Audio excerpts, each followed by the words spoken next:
여기까지가 저희가 공용 부분이 됩니다. 공용. 여기는 국민주택은 아무 이야기가 없으면 1호 또는 1세대당의 면적이 얼마가 되면 여기는 저희가 세대수는 여기는 많이 지을 수가 없으면 여기는 제한을 해놨어요. 세대수가 이번 시간을 마치도록 하겠습니다.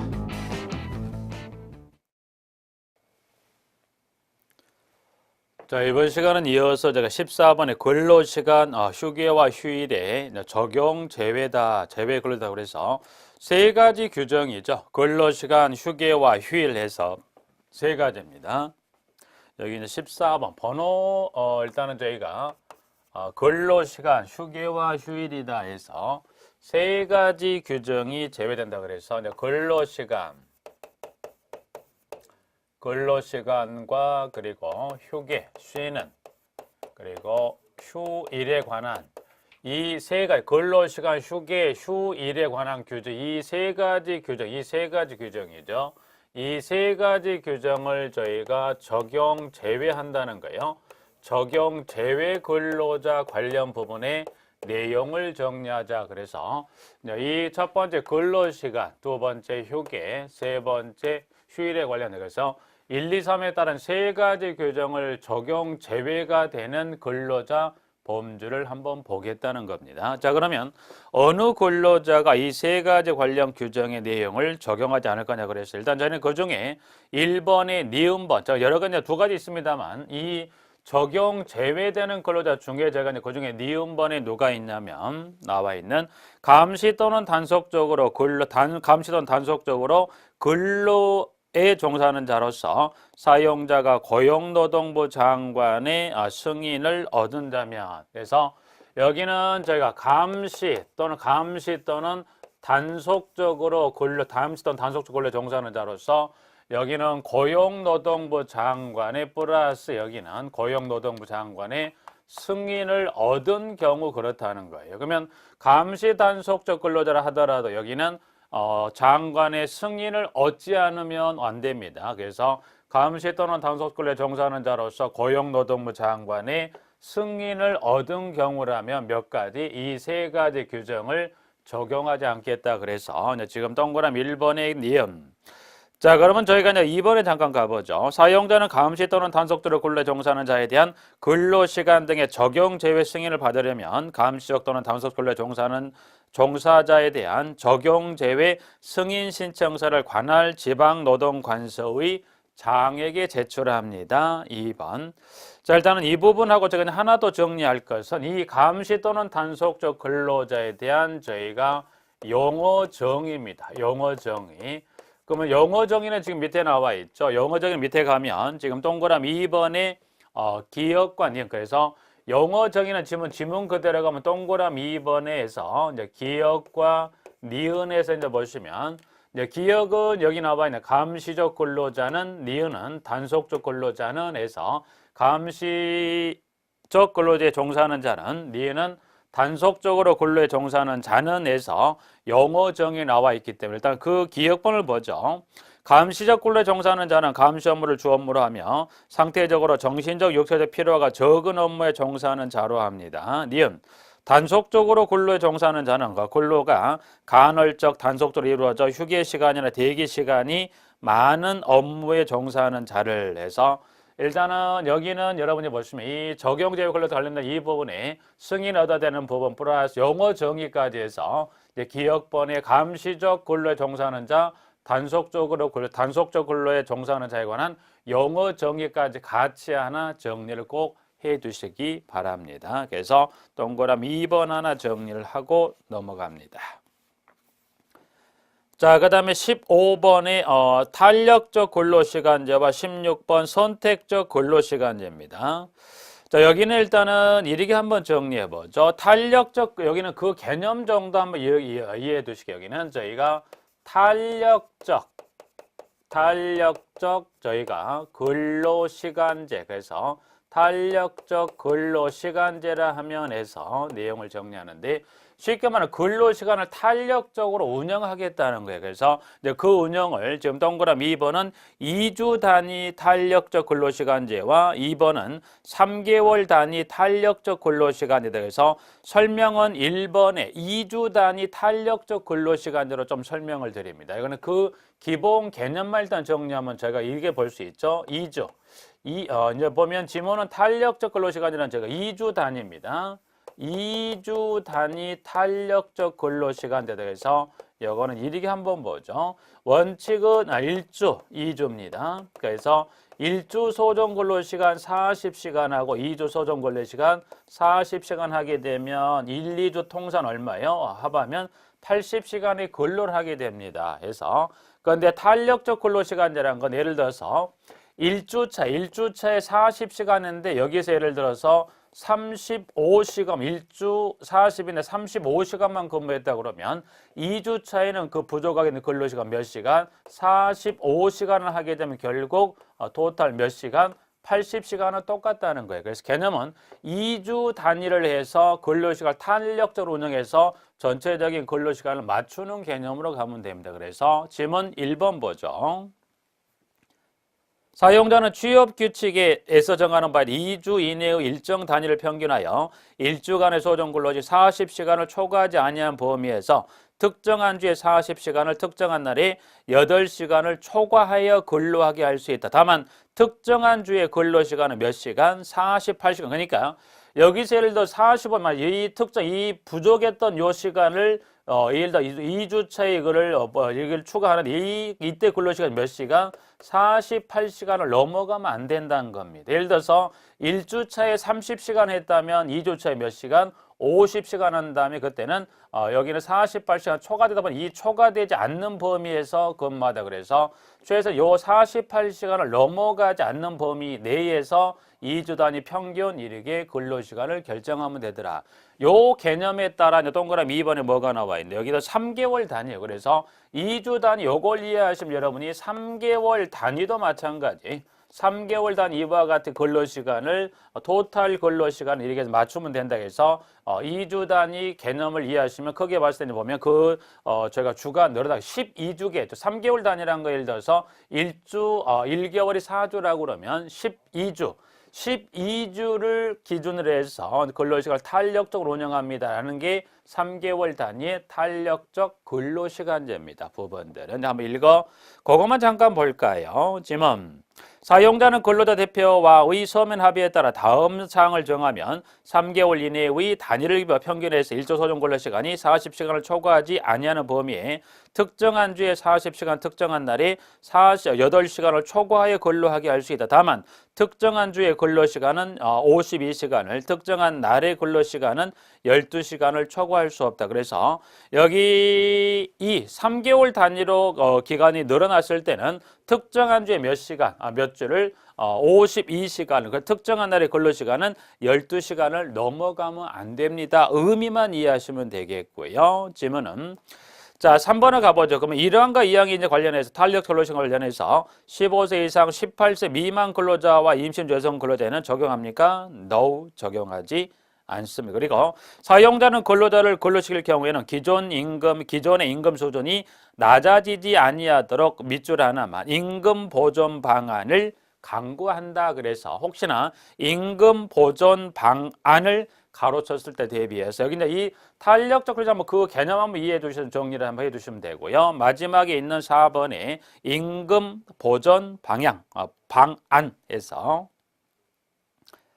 그 다음에 선택적 근로시간 예를 들어 출려서 여기 선택적 근로시간이란 이렇게 보시면 돼요. 여기는 이것도 개념만 보죠.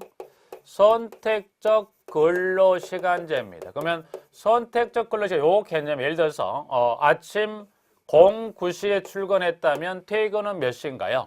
8시간 근로하기 휴게 시간 1시간을 근로시간 중에 주게 돼 있기 때문에 8시간이면 저희가 보면 18시까지 09시 아침 9시에 출근해서 몇 시까지? 오후 6시까지. 물론 그 중간에 휴게 시간 1시간을 주기 때문에 휴게 시간 1시간을 포함해 몇 시간? 총해서 몇 시간? 9시간이죠. 그래서 총 휴게 시간 1시간을 이 8시간 근로를 하게 되면 1시간 휴게 시간을 주게 되기 때문에 9시간만 체크하면 되죠. 그러면 선택적이라는 건 몇 시에 나는 출근하겠다. 9시에 출근하면 오후 6시고 예를 들어서 나는 아침잠이 없으니까 좀 일찍 나가겠네요. 그래서 예를 들어서 아침 5시에 나갔다면 몇 시간만 채우면 돼요?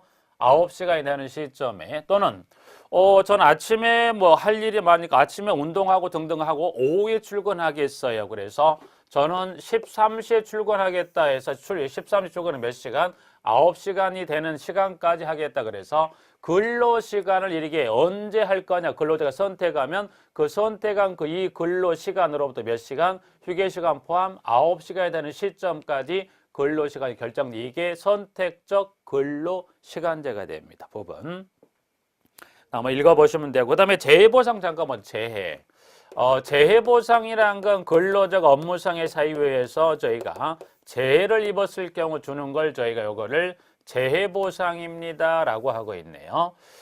재해보상은 제가 보면 총해서 지금 보면 1번부터 해서 저희가 6번까지요. 7번은 분할보상은 들어가지가 않아요. 그래서 재해보상의 종류는 지금 교재에 있는 지문 번호 그대로 가서 1번이 요양보상부터 마지막에 7번이 아니라 6번입니다. 1번 요양보상, 2번 휴업보상, 3번에 장애보상, 4번 유족보상, 5번 장업이 6번에 일시보상까지 종류는 몇 가지요? 6가지입니다. 그래서 일단은 재해보상의 종류만을 가지고 물었을 때는 6번에 있는 뭐까지 저희가 일시보상까지 6가지 보상이 있네요라만 체크받으시고 그 6가지 보상, 이 6가지 종류 중에서 그 중에서 일단은 요양보상 읽어보시고 그다음에 휴업보상 그 중에 이제 보시면 저희가 휴업보상입니다. 휴업보상. 휴업은 말 그대로 근로 일을 하지 못하고 쉬고 있을 경우 지급한다 그래서 여기는 동그라미 기억번 좀 체크해서 사용자는 요양 중에 있는 근로자에게 그 근로자 요양 중 평균 임금의 100분의 60의 휴업 보상을 한다. 그래서 휴업 보상 하나 체크해서 2번의 기억 체크. 3번의 장애보상. 장애보상은 개념이에요. 업무상 부상 또는 질병에 걸리고 완치된 후 신체 장애가 있으면 즉 여기는 부상 또는 질병에 걸려서 주는 게 아니고 걸리고 완치된 후 신체 장애가 있으면 그 장애 정도에 따라 평균 임금을 지급합니다. 유족보상 사망에 따른 지체 유족에게 평균 임금 1001분 그러니까 장업인은 지체 없이 평균 임금 91분의 장업비를 해서 그 다음 일시보상. 자, 일시보상도 보시면 이건 무슨 개념이냐면 해서 지문의 6번 휴업보상을 받는 근로자 요양을 시작한 2년이 지나도 부상 또는 질병이 완치되지 아니한 경우에는 사용자는 근로자 평균 임금의 1341분의 일시보상을 하여 그 후 이 법 즉 근로기준법에 따른 모든 보상 책임을 면할 수 있다. 그래서 일시보상은 휴업보상을 받는 걸 몇 년이 지나도 여기는 몇 년이 지나도 2년이 지나도 나을 기미가 보이지 않으면 그때는 일시보상을 하고 이 법에 따른 책임을 면하겠다 해서 동그라미 6번 나와 있습니다. 자, 그러면 그 중에 1번부터 6번이 재해보상에 관한 거, 그 중에 보시면 7번. 그러면 7번은 분할보상이라고 돼 있어요. 근데 분할보상은 뭐냐면, 분할보상은 방금 봤던 이 6가지, 1번부터 6에 따라 6가지 보상 중에서 나누어서 분할해서 보상하겠다. 분할. 그러면 분할해서 보상을 하겠다. 그러면 나누어 주겠다는 건데 그럼 무조건 사용자가 나눠줄 테니 받으세요가 아니라 2가지 조건이 맞아떨어지는데 일단은 볼까요? 사용자는 지급 능력이 있는 것을 증명하고 하고 보상을 받는 자의 동의를 받으면 그러니까 지급 능력이 있는 걸 증명을 하고 보상을 받는 자 동의를 받으면 3가지 보상입니다. 그래서 여기는 이 분할 보상은 방금 받은 이 6가지 보상, 이 요양보상, 일시보상 모두가 아니라 이 6가지 중에 몇 가지만 저희가 3가지의 보상에 대해서 그렇습니다. 그래서 나와 있는 것은 그 지급액이 클 수 있는 유족보상. 여기서 이제 보시면 여기는 유족보상, 그 다음에 유족보상, 일시보상, 그 다음에 저희가 유족보상, 일시보상, 그 다음에 장애보상이죠. 그래서 지급액이 클 수 이 3가지 보상에 대해서는 그 지급 능력을 증명을 하고 받을 자가 오케이 한다면 그때 이거를 유족 일시 장애 보상을 1년에 걸쳐 이거를 분할해서 지급할 수 있다. 이제 이 분할 보상까지 해서 정리를 해 두시면 되겠고요. 그리고 자, 이와 같은 보상에 불만이 있을 수 있다 보기 전에 잠깐 8번. 그러면 휴업보상과 장애보상은 꼭 지급합니까? No. 그래서 근로자가 중대과실 업무상 부상 또는 질병에 걸리고 사용자가 그 과실에 대하여 노동위원회 인정을 받으면 휴업보상이나 장애보상 하지 않아도 됩니다. 나와 있고요. 그 다음에 11번, 12번입니다. 이건 무슨 말이냐? 자, 고용노동부 장관의 심사와 중재다 그래서 일단 11번의 기억을 잠깐 보죠. 기억은 업무상 부상 질병 또는 사망 인정 요양의 방법, 보상 금액의 결정, 그 밖에 보상을 실시에 관하여 이의가 있는 자는 고용노동부 장관에게 심사나 사건의 중재를 청구할 수 있다 해서 기억번. 니은 기억에 청구했으면 장관은 몇 개월 이내 심사 중재를 들어가야 되냐면 1개월 이내입니다. 개월수 잠깐 봐주시고요. 장관은 필요에 따라 직권으로 심사나 사건의 중재를 할 수도 있습니다. 2번, 12번. 자, 노동위원회 심사와 중재다 그래서 고용노동부 장관이 12당의 니은의 기간, 즉 1개월 기간 내 길게 오는 심사 또는 중재를 하지 아니하거나 심사와 중재 결과에 불복하는 자는 그 다음 어디요? 노동위원회에 심사나 중재를 청구할 수 있다. 그래서 기억의 청구가 있으면 노동위원회 1개월 이내 심사나 중재를 합니다라고 되어 있고요.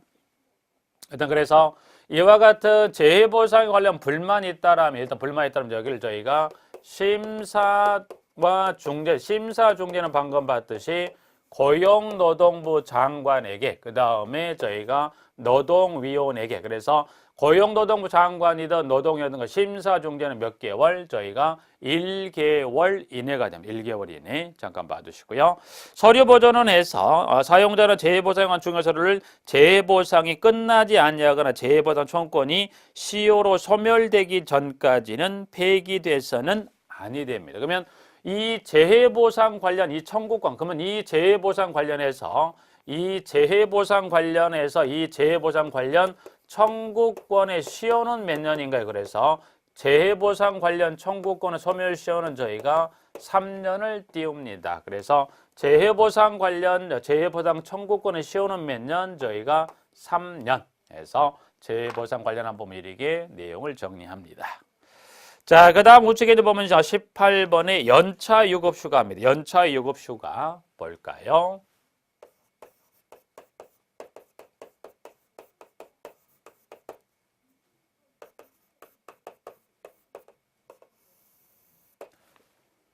연차 유급휴가는 일단 1번 가보죠. 1번 이제 보시면 사용 후 1년간 80% 이상 출근한 근로자에게 15일의 유급휴가를 줍니다. 그래서 1번, 2번 사용자는 계속과의 근로한 기간이 1년 미만인 근로 또는 1년간 80% 미만 출근한 근로자에게 1개월 개근 1일의 유급휴가를 주어야 한다 해서 18번, 2번 잠깐 보고요. 그 다음 3번. 3번 이제 보시면 3번은 사용자는 근로자 최초 1년간의 근로에 대해 유급휴가를 주는 경우 2항에 따른 휴가를 포함하여 15일로 하고 근로자 2항에 대한 휴가를 이미 사용한 경우는 그 사용한 휴가 일수를 15일에서 뺍니다. 3번, 4번 가보죠. 여기 이제 보시면 동그라미 4번. 사용자는 3년 이상 계속과의 근로한 근로자에게는 1항에 따른 휴가 최저 연료 초과는 계속 걸려있으면 몇 년? 2년에 대하여 1일을 가산한 유급휴가를 줍니다. 그러면 이 경우 가산 휴가를 포함한 총 휴가 일수는 며칠을 한도로 하더라고요. 그래서 4번에는 일단 총 휴가 일수 그래서 총 휴가 일수는 최대가 며칠까지 하더라도 그러니까 25일이에요. 근데 이건 무슨 말이냐면 물론 3년 이상 근로한 근로자라면 그 3년 근로한 근로자라면 2년에 1일의 유급휴가를 더해서 최대 총 휴가 일수는 며칠을 한도로 하더라? 25일입니다. 예를 들어서 30년을 근무했다 하더라도 연차 유급휴가의 총 휴가 일수는 25일. 근데 최저 15부터 최대 25일 사이의 기간 예를 들어 근무가 오래 했다고 해서 일수가 늘어난 거 아닙니까? 그래서 총 휴가 일수는 며칠을 25일을 한도로 하더라 해서 동그라미 4번은 3년 이상 2년 1일 25일. 그래서 4번에 중요한 건 연수 3년 그리고 중간에 매 2년 1일 가산 25일입니다. 그래서 4번의 그 일수 수치 관련하면 좀 질문 주의 정리해 두시고요.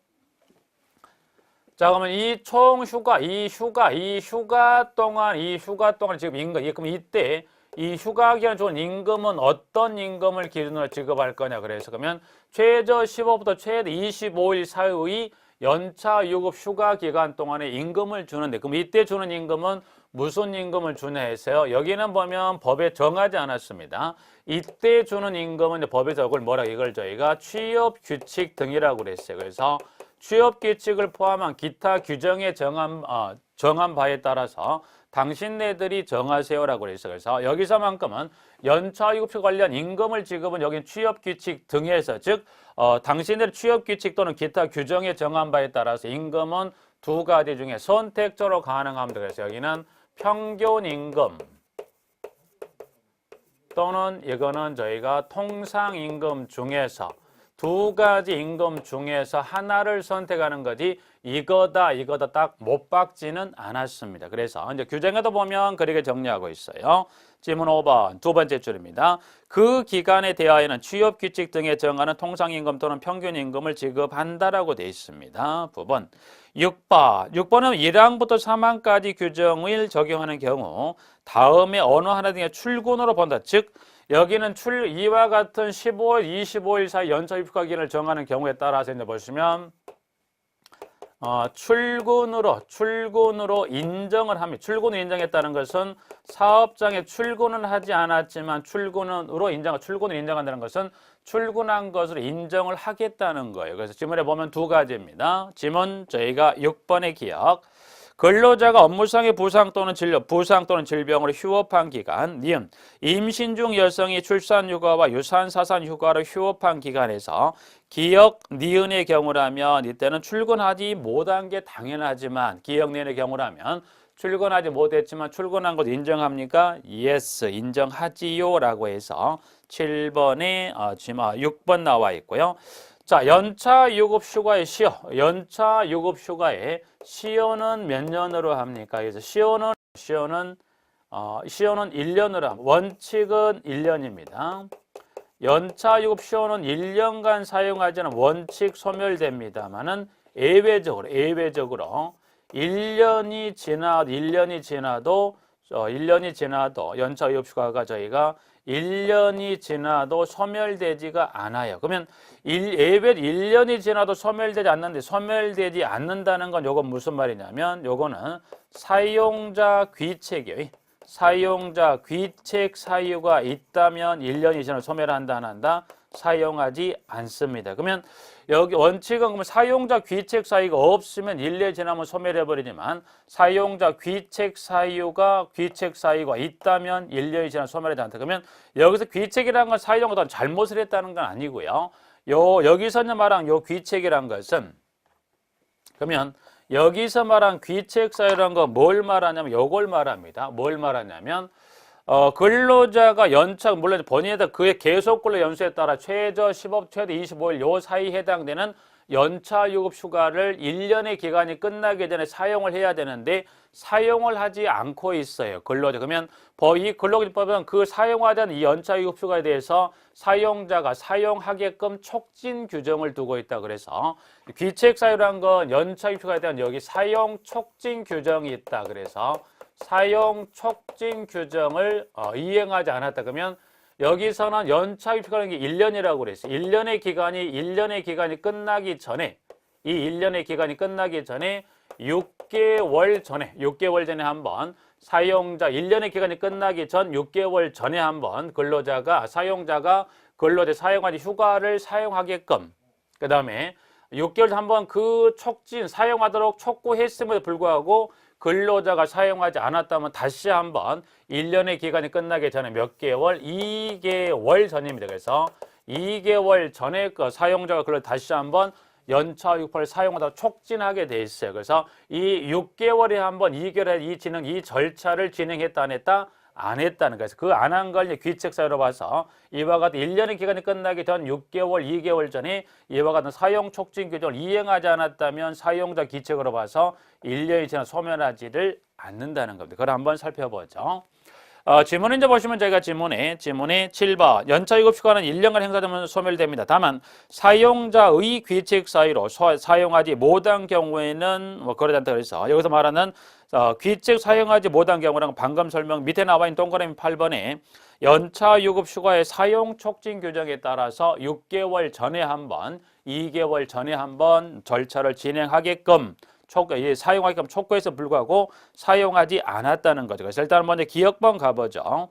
기간이 끝나기 전 6개월 전 1년의 기간이 끝나기 6개월 전을 기준으로 10일 이내에 사용자 근로자별로 사용하지 않는 휴가일수를 알려주고 근로자가 사용 시기를 정하여 사용자에게 통보하도록 서면으로 촉구합니다.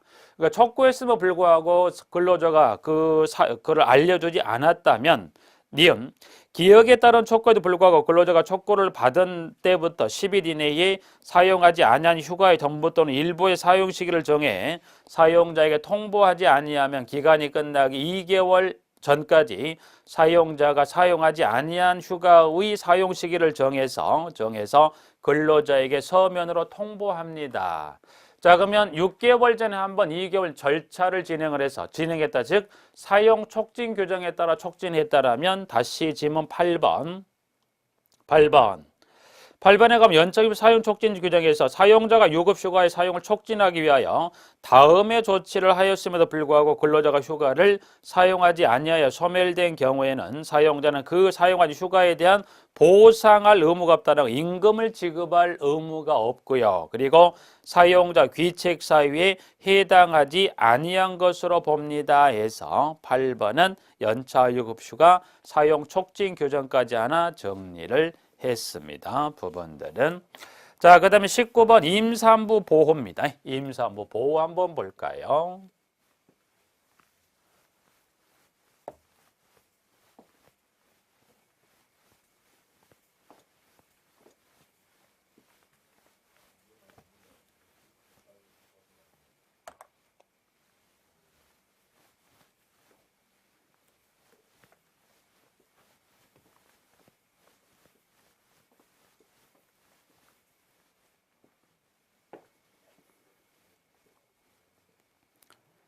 자, 임산부의 보호가 나옵니다.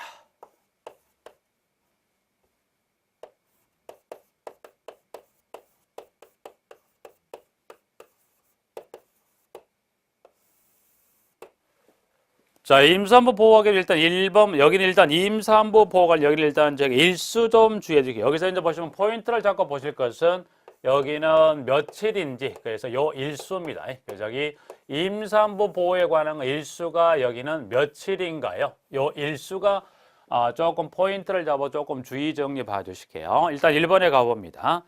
자, 사용자는 둘 이상 임신 중 여성에게 출산 전과 후를 통해 90일의 보호휴가를 주는데요.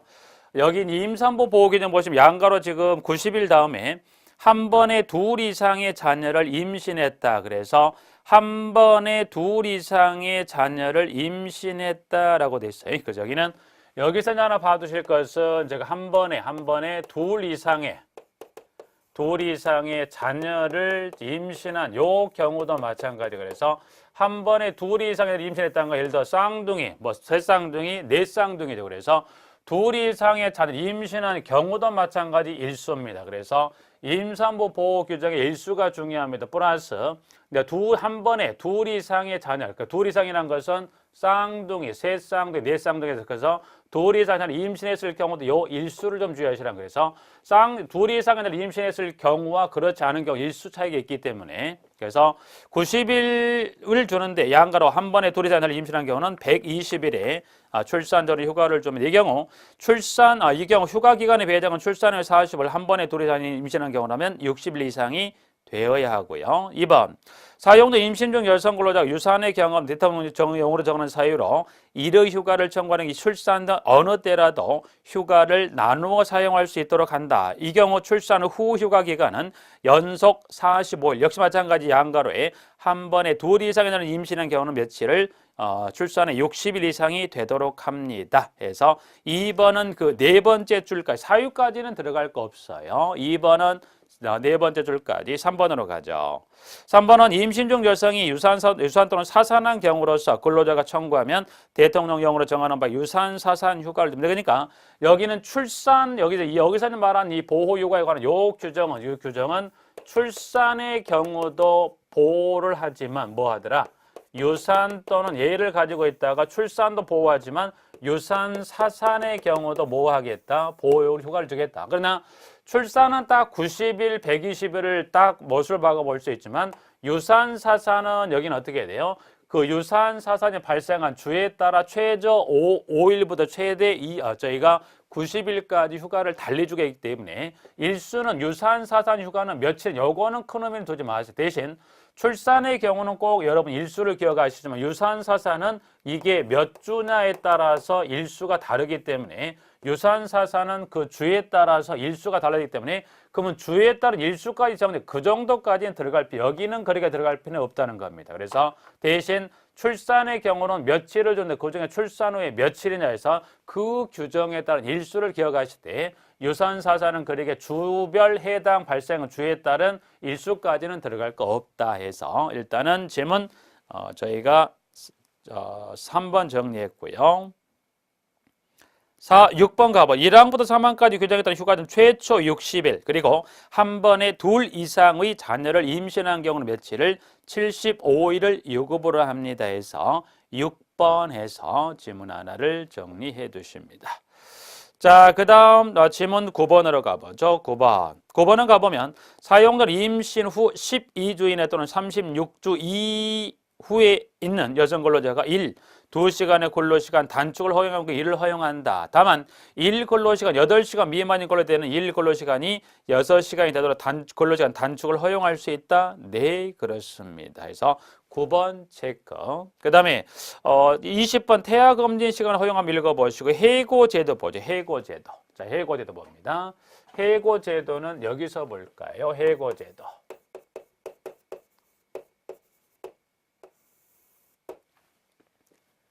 해고란 건 근로자 신분을 상실한 걸 말하죠. 해고란 건. 여기 휴업은 근로자 신분은 요즘은 일을 쉬는 것. 여기서만 해고란 건, 여기서만 해고란 것은 근로자 신분을 상실한 거예요. 해고제도란 거는. 그래서 해고제도에 관한 부분은 좀 여러분이 정리할 필요가 있죠. 그래서 해고제도입니다.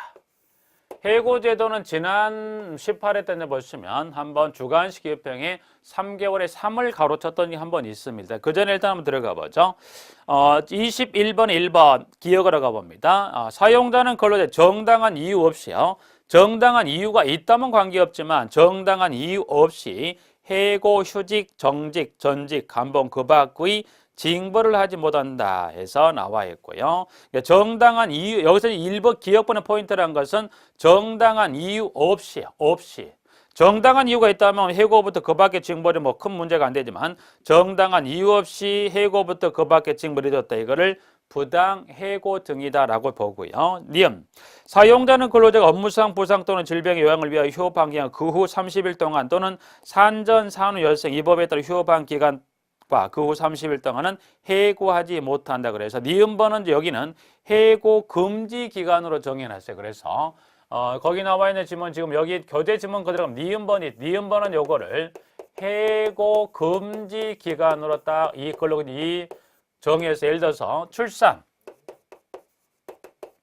출산해서 그럼 예를 들어서 출산휴가 90일을 들어갔어요. 그러면 이 출산휴가를 던 이 90일, 요 90일 이 기간이죠. 요 90일 기간 이내 해고 사유가 명백하더라도 이 출산휴가 들어가면 90일 동안 해고합니까? 이때 해고하면 안 됩니다. 이때 해고 못해요. 자, 그러면 90일에 출산휴가를 마치고 이제 사업장에 복귀했죠. 그러면 사업장에 90일이 끝나면 이제 사업장에 복귀하겠죠. 그러면 사업장에 복귀했다 바로 내친다 그것도 안 됩니다. 그래서 출산휴가를 끝내고 사업장에 복귀했다면 다시 며칠을 더 주라고 그랬어요. 30일의 휴가를 더 30일을 이때는 지나고 나야 돼요. 그럼 요 기간 동안 해고 못 합니까? 이때도 안 됩니다. 그러면 최대 며칠까지인가요? 최대 요 기간이 다 끝내거든요. 출산휴가 들어갔습니다. 90일 동안. 그리고 이후 사업장에 복귀했다 30일까지 해고하지 못하고 이제 요 30일까지의 기간을 지내고 나서는 지난다면 그때는 뭡니까? 해고가 가능하다는 겁니다. 그래서 요 기간 동안에 해고하지 못한다 그래서 그거를 해고 금지 기간으로 딱 정해놨어요. 그래서 요 90일 동안 출산휴가 들어간 요 기간 해고를 못하고 사업장 이 휴가를 끝내고 복귀했다 하더라도 복귀한 후에 30일 동안 해고 못하고 요 30일이 끝난 그 기간이 지나야만 뭐 하더라? 해고가 가능합니다는 겁니다. 그래서 그 질문 관련해서 니은번 읽어서 하나 정리해 두십니다. 자, 한 장을 넘겨서 지문을 쭉 해서 동그라미 3번 해고의 애고예요. 애고, 해고의 애고. 그래서 해고의 애고 보면 자, 해고가 결정, 그럼 요 기간이 끝나면 해고할 수 있죠. 그러면 해고 절차에 따라 또 사유에 따라 정확한 사유에 따라서 징계원을 결정해서 해고가 결정이 됐어요. 그러면 해고가 결정이 됐으니까 그 해고가 징계를 해고를 결정한 그날 바로 내보낸다? 아니에요. 해고가 결정이 돼도 반드시 일정의 사전에 예고하시오라고 돼 있어요. 그래서 지문에 가보면에서 13번에서 사용자는 근로자를 해고하려면 적어도 30일 전에 예고를 해야 하고 30일 전에 예고를 하지 아니했을 때는 31분 이상의 통상임금을 지급합니다. 거기까지예요. 거기까지 해서 30일간에 미리 자, 개통의 당초는 30일에다 그만둬야 됩니다. 사전 예고를 하든가 아니면 바로 내보내고 싶으면 31분 이상의 무슨 임금? 통상임금을 주고 바로 내보낼 수 있다. 그 부분까지 통상임금을 지급하여야 한다까지 체크하고요. 그러면 모든 근로자들이 이 해고, 예고를 모든 근로자 다 적용할 거 아니에요. 이 해고, 예고 규정이 적용 제외요. 적용 제외 근로자 범주가 몇 가지 있냐면 총에서 이 근로기준법상 제가 5가지 중에 어느 하나에 해당되는 근로자라면 해고, 예고를 하지 않고 해고가 결정이 되면 바로 내보낼 수 있는 근로자 범주가 몇 가지? 5가지 범주가 있다 그래서 질문은 이제 양가로 4번이 그 이야기입니다. 일용 근로자로서 3개월을 계속 근무하지 아니한 자, 2개월 이내 기간을 정해 사용된 자, 월급 근로자로서 6개월이 되지 못한 자, 계절적 업무에 6개월 이내 기간을 사용하여 사용된 자. 계절적 업무는 예를 들어서 겨울철에 보면 스키장이 오픈하죠. 스키장 겨울철에 보면 봄, 여름, 가을은 굳이 스키장 인원이 많이 필요 없죠. 그러다 보니까 어떤 그 극소수 인원만 근무해야 되지만 여름철에 스키장이 이제 스키 시즌이 되면 어떻게 돼요? 정규직이어도 여러 가지 직원의 파트 직원들이 많이 필요하다 보니까 이와 같은 계절적 업무에 6개월 이내 기간을 정해 사용된 경우라면 해서 그다음 미흡 수습 사용 중인 근로자. 그래서 여기 이 적용 제외 근로자에서 기업과 니은이 3개월에 3과 2개월에 2개월을 해서 3과 2를 가로쳐서 출제했었던 적이 있기 때문에 이것도 좀 기억을 좀 해두실 필요가 있습니다. 자, 그러면 해고가 결정이 되면 자, 당신은 해고입니다가 아니라 이거는 반드시 해고가 결정이 되면 서면으로 통지해야 됩니다. 그래서 5번의 기억과 니은 디귿에 따라서 서면으로 해고를 어떤 그 사유 등을 포함해서 서면을 알려야 해고가 효력이 있다는 겁니다. 질문. 자, 그 다음에 부당해고 등입니다. 부당해고 등이요. 부당해고 등. 부당해고 등은 제가 좀 전에 봤어요. 근데 부당해고 등이란 것은 여기는 포인트가 뭐라고 그랬어요? 정당한 이유 없이입니다. 정당한 이유 없이. 그래서 정당한 이유 없이 뭐 해고부터 그 밖에 지금 이루어졌다. 그러면 정당한 이유 없이 부당해고 등에 당했다면 그 침해에 당한 권리를 구제받으세요. 그래서 보시면 저희가 구제 절차가 몇 가지가 있냐면 3가지 구제 절차를 정해놨어요. 그 관련한 지문 설명들이 지문 보시면 저희가 6번입니다. 자, 부당해고 등의 구제 신청 등이다. 그래서 일단은 첫 번째 구제 신청을 합니다. 그래서 3가지 구제 절차를 하게 되면 첫 번째 3가지 구제 절차인데 여기서 볼까요? 자, 그러면 첫 번째 구제 신청을 합니다. 누가? 근로자가 정당한 이유 없이 저를 해고했습니다라고 구제를 신청합니다. 신청은 저희가 3개월 이내입니다. 그래서 시험은 3개월에 3을 가로쳐 놓고 지난 18회 때 기입형으로 물었던 부분이에요. 그래서 3개월 이내에서 A번에 사용자가 근로자를 부당해고 등을 하면 근로자는 노동인의 고지를 신청할 수 있다. B, 고지 신청은 부당해고돼 있으면 몇 개월 이내? 3개월 이내 합니다. 님. 조사 등이라는 건 무슨 말이냐? 자, 노동위원회 이제 문을 두드린다면 노동위원회는 고대 신청을 받으면 지체 없이 필요 조사를 하며 관계 당사자를 신문한다는 건 뭐 당사자 의견과 서류를 검토한다는 의미죠. A, B. 그러면 신문할 때는 관계 당사자 신청이나 직권으로 증인을 출석하게 하여서 필요 사항을 저희가 질문할 수 있다 등 해서 디귿의 A번으로 갑니다. 그러면 노동위는 결과를 내야 되겠죠. 그래서 신문을 끝내고 부당해고 등이 성립한다고 판정하면 사용자에게 구제 명령을 하여하며 부당해고 등이 성립하지 아니한다고 판정하면 구제 신청을 기각하는 결정, 즉 기각 결정을 합니다. 그러면 노동위원회에서 결과는 두 개를 내린다는 거예요. 구제 명령 또는 기각 결정을 내립니다. 그러면 요 3개월 이내 그 결과는 노동위원회에서 저희가 구제 명령 또는 기각결정을 내립니다. 그러면 구제명령 또는 기각결정, 그러면 구제명령을 내리면 원이차란 거예요. 기각결정을 내린다면 정당한 이유가 있다는 거예요. 그러면 구제명령을 내리면 사용자가 불만일 거고요. 기각결정을 하면 누가? 근로자가 불만일 거예요. 그러면 두 가지 중에 하나의 결과를 내다 보니까 이러한 구제명령 또 기각결정이 불복한다면 뭐 할 수 있냐면 저희가 재심을 신청할 수 있다. 그래서 지문에 이제 보시면 리을의 A번으로 가면 리을 구제명 확정 등의 A번에 지방노동위원회 구제명령이나 기각결정에 불복하는 사용자나 근로자는 구제명령서나 기각결정서를 통지받은 날로부터 며칠이네. 그래서 통지받은 날로부터 저희가 10일 이내에 노동위원회 상급기관인 중앙노동위원회 저희가 재심을 신청하면 역시 마찬가지 중앙노동위원회에서 당사자를 신문하고서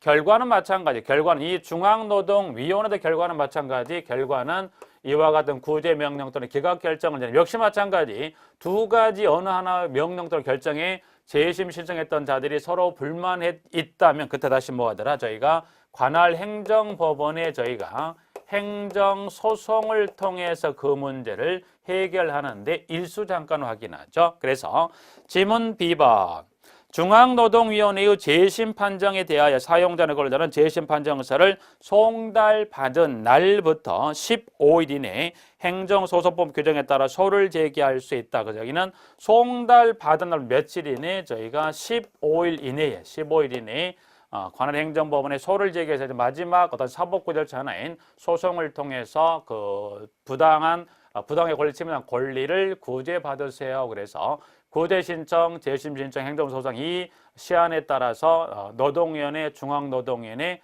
관할 행정법원에 소를 제기해서 침해당한 권리를 구제받습니다라고 내용을 정리해 두시면 되겠죠. 그래서 일단 여기 이제 이 부당의 구제 신청 이 부분까지만 일단은 보십시오. 부분까지만 일단은 봅니다. 네, 저희가 이어지는 좀 이행 강제금은 차후에 한번 좀 더 들어가도록 하고 이번 기본 과정에서는 이 부당해고 등에 관련된 신청에 관한 절차 세 가지 구제 신청, 두 번째 여기서 서로 간에 합의안이 도출 안 되면 재심으로 가고요. 재심에서 합의안이 도출 안 되면 그때는 마지막 행정 사법구 절차는 소송을 통해서 구제한다. 3개월, 10일, 15일 이내. 그래서 요 기한만까지.